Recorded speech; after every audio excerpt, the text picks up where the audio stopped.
Hello everyone, magandang buhay po sa lahat. Welcome back po dito sa ating Math and Science Tagalog tutorial. Sa video na ito ay papaliwanag ko po sa inyo what is work. I am going to present illustrations for you to understand what is work. And also I am going to present examples or real life examples about work. And I am going to present also discussion on how to solve work. I am going to, or we are going to solve work using the formula. So, I am going to present the discussion in step by step. Okay, so let's start the discussion by defining work. Work is a measure of energy transfer that occurs when a force is applied to an object and causes it to move. For work to be done, two conditions must be met. And here are the two conditions. Condition number one, a force must be applied to the object. And second condition, the object must be displaced or moved in the direction of the force at least partially. So all in all, ano nga po ba yung work? So yung work po, kapag nag-exert ka ng force sa isang object at yung object po ay nag-move or na-displaced, ibig sabihin, meron pong work na nangyari. Okay, kaya ito po yung dalawang conditions. A force must be applied to the object. So, para may work, dapat may force na may apply o mangyayari sa isang object.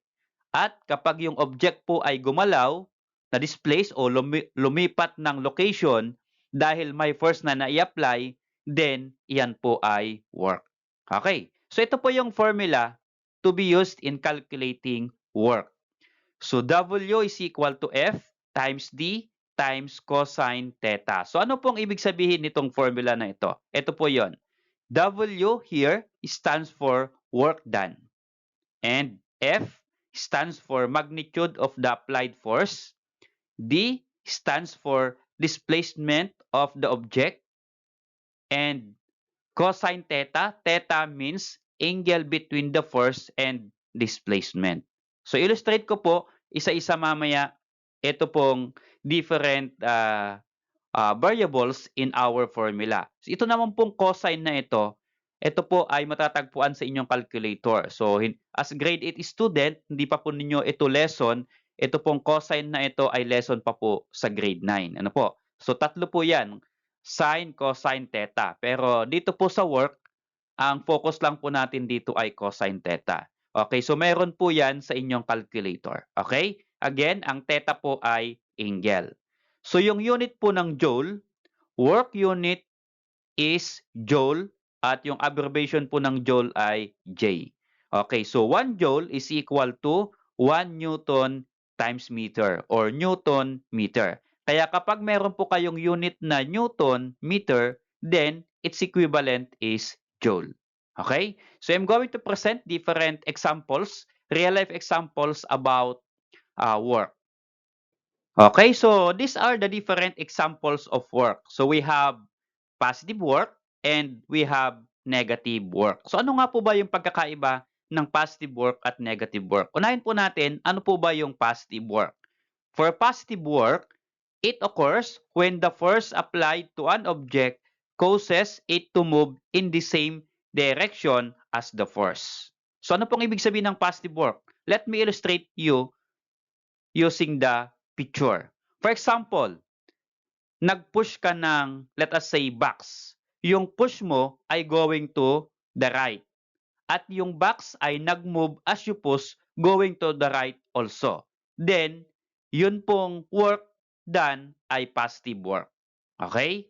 So, again, ulitin natin. Nag-push ka ng box going to the right at yung box po ay nag-move or na-displace going to the right also, yan po yung positive work. How about negative work? For negative work, it occurs when the force applied to an object acts in the opposite direction of its displacement. So ano naman po ang ibig sabihin ng negative work? Let me illustrate again using picture. Okay, for example, yung box this time ay yung force mo ay pull. So hinihila mo yung box. Okay? Pero yung box ay nag-move going to the right. Okay? So magkaiba yung direction ng force mo doon sa direction ng movement ng box. Then, ang ibig sabihin po niyang work ay negative work. Okay, so let me illustrate you different real-life situations of positive work and negative work. Okay, so these are some scenario about positive work and negative work. So for positive work, a pitcher throwing a baseball, the force applied moves the ball forward. So in picture, okay, ito po yon. Kapag yung ball ay tinrow mo, then yung direction ng kamay mo going forward, then yung ball din ay going forward. So, ibig sabihin, yung ball ay na-displaced going to the right. Yung direction ng force mo is going to the right also, then that is positive work. For negative work naman po ay friction acting on a sliding box. The force opposes motion, removing energy from the system. Okay, so ito po yung kapag nagpo-push tayo ng box. So kapag nag-push tayo ng box, meron pong friction. Kapag yung friction na direction ay going to the right, pero yung motion ng box ay going to the left, then again, that is negative work. Okay? Okay, so another real-life examples of positive work. Number 1, lifting a backpack. Your upward force matches the upward motion. So, ibig sabihin, kapag nag-lift ka ng iyong backpack, so yung force mo ay going upward at yung movement ng backpack mo ay upward also. And that is positive work. Another real-life example is pushing a stroller forward. So, force and displacement are both forward. So, kapag nag-push ka ng stroller, then forward din yung stroller. Okay? Yung force mo ay going forward din. So, ibig sabihin, that is positive work. Another one is pulling a sled across snow. The sled moves in the direction of the pull. Okay? And another one, rowing a boat.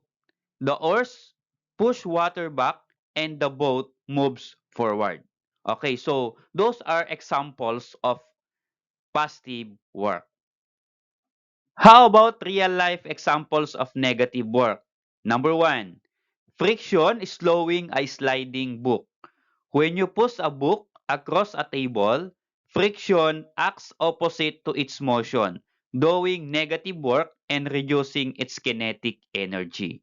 Okay, so kapag mayroon po tayong tinulak na book in our table, so meron pong friction na nagko-control dun sa movement ng book. So yung friction na po yon ay magkasalungat po dun sa ating force. So ibig sabihin, yan po ay negative work. Another one is that brakes on a moving car. When you press the brakes, the friction between brake pads and wheels opposes the car's motion, performing negative work that reduces the car's kinetic energy. Okay. And another one is that a person holding back a moving box. If you push against a box sliding toward you, your force is opposite its displacement. So you're doing negative work. Okay. So ito po yung mga different real life examples of negative work. Okay, so let me illustrate you the different symbols of work done. Ginawan ko po ito sa table para mas madali po ninyong maintindihan at makita yung differences. Okay? So yung first column po dito sa ating table ay direction of applied force. And second column, direction of displacement. Third column, symbol using arrows. Then the description and the work done. Okay, unahin po natin yung first row. Okay, the direction of applied force is going to the right. Okay? Kapag yung force ay papunta sa right at yung direction of displacement o yung movement, for example, yung movement is going to the right also in symbol, in arrow. So, going to the right yung applied force, going to the right din yung displacement, then ang description po niyan ay parallel. So, kapag parallel po yung work at displacement, then ang work po ay positive work. Okay? Another one is that the direction of force is to the right. but the direction of displacement is going to the left. So ito po yung kanyang symbol. Going to the right, yung force. Yung displacement naman po ay going to the left. So magka-opposite po. So opposite direction, then negative work. Okay? Another one. For example, ito yung lifting. So, yung applied force ay upward. Okay? Papataas yung force. Yung direction ng displacement naman ay upward. Okay? O yung movement ay upward. So, in symbol, pareho pong pataas yung force at yung displacement. So, ang description po niyan ay parallel pa rin. Okay? So, kapag parallel, then there is positive work. Another one. How about yung force ay upward, pero yung displacement o yung movement ay going to the right. Okay? Ito po yung symbol. Upward po yung force, pero yung displacement ay or movement ay going to the right. So ang kanilang description based po din sa ating symbol ay perpendicular. So kapag perpendicular po yung force at displacement, then ang work po ay zero work. Okay, so wala pong work na nangyari doon. Another one, how about yung applied force mo ay inward at yung displacement po ay or movement ay tangential. Ibig sabihin, ang best example po ng inward tangential ay kapag po nagpapaikot kayo ng bato na may nakataling bato sa string na pinapaikot ninyo. Yun po yung inward force at ang direction po niyan ay tangential. So yung symbol po niyan ay ito po yun. Okay, so inward and then tangential going to the left. So notice here sa ating symbol, perpendicular, kagaya po dito sa nauna. Okay, so kapag sila po ay perpendicular, again, zero work po yan. Okay? So in summary, kapag parallel, positive work. Okay? Pag opposite, negative work. At kapag perpendicular po, yung force and displacement, iyon po ay zero work.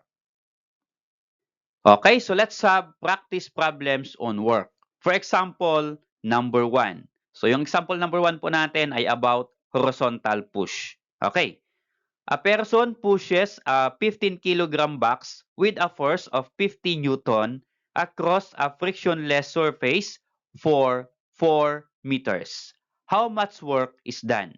So again, ang pagkakalculate po ng work, ang kailangan po natin lang dyan ay yun pong force, displacement, and angle. So yun po yung kailangan natin para makapag-compute po tayo ng work. Okay.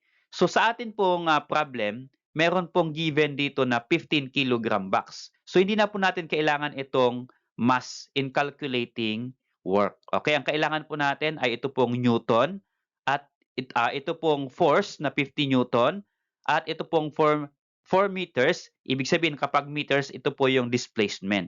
Ibig sabihin, ito po yung distance ng movement ng object. Okay, so identify po natin yung given. Kaya yung given po natin dyan, yung first po natin ay force 50 Newton. Okay? 50 N. And then meron po tayong 4 meters, yan po yung displacement. Ibig sabihin, kapag meters po kasi yung unit, yan po yung movement ng object. Okay, so here, frictionless, ibig sabihin, wala pong kumokontrol dun sa force. Okay, so wala pong kumokontrol sa force, frictionless. Then, we are going to have the angle. Since yun pong ating tinutulak na box ay horizontally, ibig sabihin, zero angle po yung displacement at yung force. Okay, so zero angle. Okay, then, we're going to calculate for work. So, paano po ba i-calculate yung work? Again, ito po yung ating formula. So, work is equal to force times displacement times cosine theta. Okay, substitute lang po natin yung given. So, we have work is equal to what is force? Given here, 50 Newton. So, 50 N times, gumamit po ako ng close and open parenthesis for multiplication. Okay, so as high school student, di na po natin kasi ganong ginagamit yung x for multiplication. Ano po? Kasi minsan napagkakamal natin na yung x ay variable. Okay? Kaya usually ginagamit po natin yung close and open parenthesis for multiplication. Okay? So go back. Force is 50 Newton times the displacement is 4 meters times cosine theta. So cosine, what is our angle? Our angle is 0 degrees. So cosine 0 degrees. Okay. So to simplify this equation, first na simplify natin po ay ito pong cosine theta. Okay, so cosine 0 degrees. So yung cosine 0 degrees, kapag i-press nyo po sa calculator yan, ang equivalent po niya ay 1. Okay? So we're going to multiply 50 times 4 times 1, that is equal to 200. And then yung unit po niya ay mayroon pong N at M, Newton meter. Okay? So dalawa lang po yung unit po dito sa tatlong i-multiply natin. Yung Newton meter po in other symbol or other unit is equivalent to joule. Kaya ito po ay ang work done is 200 joule. Okay? So here, to answer what is asked in the problem, the work done is 200 joule. Okay, number 2 problem about vertical lift. Okay, ito po yung example ng vertical lift. A crane lifts a 200 kilogram load vertically upward by 10 meters. How much work is done by the crane? Okay, so meron po tayong nakalagay ditong use G or gravity is equal to 9.8 meter per second squared. Kapag kasi po vertical lift ang pinag-uusapan natin, meron po tayong nakakaapektong force which is the gravity. So meron pong nag-a-act sa object na humihila sa object pababa, and that is the gravity. And always the gravity is 9.8 meter per second squared. Okay, so how to solve the problem or what is asked in the problem? How much work is done by the crane? Okay, so identify po natin yung given. First is the mass is 200 kilogram. Okay? And then we have 10 meters here upward. So ano po yung 10 meters? Yan po yung displacement. Okay, ito po yung pag-move ng object mula ground papunta sa papataas in 10 meters. And then another one. So wala na pong nakalagay dito maliban sa 200 kilogram and 10 meters. But we have this gravitational force na 9.8 meter per second squared. Now, what is the angle theta? So yung theta po dyan, since yung pong force ay upward at yun pong displacement is upward also, then parallel po yan. Ang ibig sabihin po niyan ay 0 degree po yan. Okay? So wala pong angle na na-form between displacement and force. Okay? Kaya yung angle theta po natin dyan ay 0 degrees. So we are going to calculate what is work. Now, to calculate work, notice here that the formula of work is W is equal to force times displacement times cosine theta. Pero sa ating given, wala pong force, wala pong nakalagay na force dito. Ngayon, paano po natin i-calculate yung force para makalculate po natin yung work? Okay, so to calculate force, so kailangan po natin calculate muna bago work. Ito po yung formula ng force. Ang force po ay mass times gravity. Okay, so bakit po may gravity? Again, vertical lift po yung ating pinag-uusapan. Okay, so we have mass here, 200 kilogram. At yung gravity po natin ay 9.8 meter per second squared. So substitute lang po natin sa ating formula. So F is equal to mass is 200 kilogram times gravity is 9.8 meter per second squared. So to multiply 200 times 9.8, that is equal to 1,960 kilogram yung unit and then meter per second squared. So again, as I recall, yung previous lesson natin about force, kapag kilogram meter per second squared, that is equivalent to Newton unit. Okay, so magiging Newton po yan, yung tatlo pong unit na ito. Okay, so ang force po natin is that 1,960 Newton. Since meron na tayong force, meron na tayong displacement, at meron na po tayong angle, then we can solve the work. Okay, so substitute lang po natin yung given sa ating formula, force. yung nakalculate po natin, 1,960 Newton, okay, this one, times displacement D, nakalagay po dito ay 10 meters, so times 10 meter, times cosine theta. So ano po yung angle natin? 0 degrees. So cosine 0 degrees. Okay, simplify first this one, cosine 0 degrees, that is equal to 1. So again, kapag 0 degrees po yan, always equal to 1 po ito. Okay, if you multiply 1,960 times 10 times 1, then that is equal to 19,600 Newton meter. So dalawa po yung unit dito sa ating minultiply, Newton and meter. So kapag meron po tayong Newton meter, then again, its equivalent unit is joule. So the work done is 9,600 joules. Okay, so to answer what is being asked in the problem, the crane does 19,600 joules of work. Okay? How about this example number 3? Friction opposes motion. Okay, ito po yung ating example. A 25 Newton force is applied to a sled, but friction opposes with 10 Newton. The sled moves 6 meters. What is the net work done on the sled? Okay, so yung hinahanap po ng problem is net work done by the sled. Okay, so dalawa po yung force natin dito sa ating problem. Bilugan natin, 25 Newton force at meron din po tayong another 10 Newton force. At ito po yung friction. Okay, so here, to identify the given, okay, ito po yon. So meron po tayong applied force with his 25 Newton. Ito po yung ating applied force. At meron po tayong opposes na force or frictional force that is equal to 10 Newton. Okay. So FF, okay, frictional force, 10 Newton. And we have another given, 6 meters. Ang 6 meters po, ayan po ay displacement or D.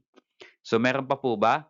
Okay, wala na. Now, here, what is work? So kapag ganito pong dalawa ang force, kailangan po nating i-calculate muna yung net force. Ano po? Kasi dalawa po yung force. Okay? Applied force at frictional force. Okay? So, kailangan po nating makompute muna yung net force. So, to calculate net force is equal to applied force minus frictional force. So, subtract lang po natin yung dalawang force. Okay? Substitute. Applied force is 25 Newton minus frictional force is 10 Newton. Okay, this one. Okay, 25 minus 10. And 25 minus 10, that is equal to 15 Newton. So yung ating pong net force is 15 Newton. Now, if you're going to calculate work, hindi na po natin susundan yung original formula ng work kapag meron po tayong net force. Ano po? Ibig sabihin, net force, yun na po yung force talaga. Wala na pong kumokontrol sa kanya. Wala pong gravity, wala na pong friction kasi net na po siya. Kaya yung formula for work, kapag net force po ang given, then ito po yung formula. Net force times displacement. Wala na po yung cosine theta. Ano po? Wala na po yung cosine angle. Okay? Kasi ang given na po natin ay net force. Okay, substitute the given. Ang net force po ay ito yung na-compute natin, 15 Newton times displacement given here, 6 meters. Okay? So multiply 15 times 6, that is equal to 90. So 90, again, kapag Newton at meter, its equivalent is joule. So the work done is 90 joule. Okay? So to answer the question in simple sentence, the net work done on the sled is 90 joules. Okay, so how about this example number 4? Ngayon naman po ay about no displacement. Ibig sabihin, wala pong movement yung object. Okay, ito po yung ating example. A person pushes against a wall with a force of 100 Newton, but the wall doesn't move. How much work is done? Okay, so kahit anong gawin mo, kung ikaw ay tao lang, kung ipo-push mo yung wall, big wall, ay hindi mo talaga magagalaw yung wall. Okay, pero meron nga po bang work na nangyari? So, how much work is done? Okay, ito po yung ating given. Identify natin. Yung force natin is 100 Newton. Okay? Pero, yung displacement natin ay 0. 0 kasi nakalagay dito, doesn't move. Ibig sabihin, 0 meter. Hindi po siya nag-move. Then, we are going to have the angle. Since wala pong movement yung object, then wala pong degree na nangyari. Wala pong angle yung force and displacement. Okay? So, we are going to calculate the work. Okay, for work, yung formula ay ito po. Substitute lang po natin yung given. So, yung force po is 100 Newton times the displacement is 0 meter times cosine theta. Ang theta po natin ay 0 degrees, so cosine 0. Okay.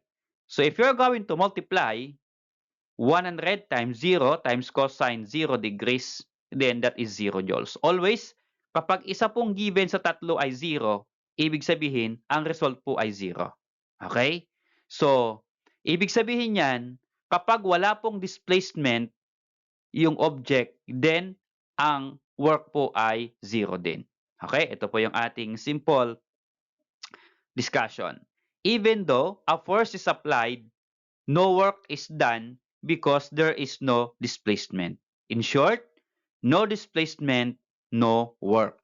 Or zero displacement, zero work. Okay, nasundan po ba?